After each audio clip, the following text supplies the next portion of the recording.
हमारे प्रभु श्री राम अपने पिता के आज्ञा का पालन करने के लिए वन की ओर प्रस्थान किए तो रास्ते में नदी पार करनी थी। प्रभु ने केवट से बात किया, बोले कि मुझे नदी पार करनी है। केवट बोला कि प्रभु हम नदी तो आपको पार करा देंगे, पर पहले आपके चरण को पखारेंगे, क्योंकि आपकी चरण में जादू है। यही चरण पत्थर शिला में स्पर्श हुआ और वो पत्थर एक सुंदर सी नारी बन गई। मेरे नाव में आपके चरण स्पर्श होंगे, पता नहीं मेरा नाव क्या बन जाएगा। प्रभु केवट के भाव को समझ गए और अपना चरण बढ़ा दिए, बोले कि लो पखार लो। उस पार जाने के बाद प्रभु केवट को पार उतराई में मुद्रिका दिए, अंगूठी। प्रभु बोले कि इसे रख लो। केवट बोला कि प्रभु मैं ये अंगूठी नहीं लूंगा।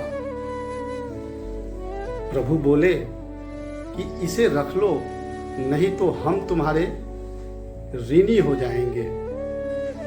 केवट ने कहा कि प्रभु आपके पास तो पार उतराई देने के लिए अंगूठी है, पर जब मैं आपके घाट पे आऊंगा तो मेरे पास तो कुछ भी नहीं रहेगा।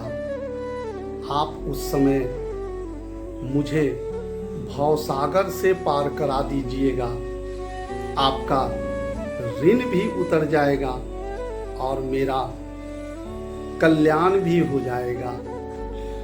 प्रभु केवट की सारी बातें समझ गए और केवट को अपने गले से लगा लिया।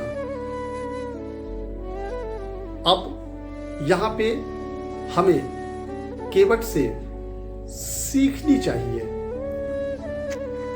हम लोग भगवान के पास सिर्फ मांगने के लिए जाते हैं, सिर्फ मांगने के लिए, भगवान का बनने के लिए नहीं जाते हैं, कभी नहीं, मांगने जाते हैं। पाना ही श्रेष्ठता नहीं है, सबसे बड़ी श्रेष्ठता तो त्याग करना है। सबसे बड़ी श्रेष्ठता त्याग में है। हमें अपने आप को निस्वार्थ भाव से भगवान के श्री चरणों में समर्पित करने का आचरण बनाना चाहिए, प्रयास करना चाहिए, और ये भाव आपके हृदय में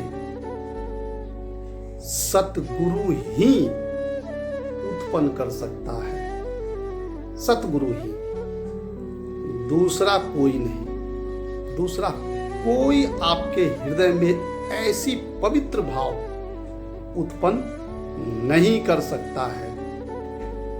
इसलिए जीवन को गुरु रहित ना रखें। जीवन में एक अच्छा मार्गदर्शी होना बहुत जरूरी है, अति आवश्यक है।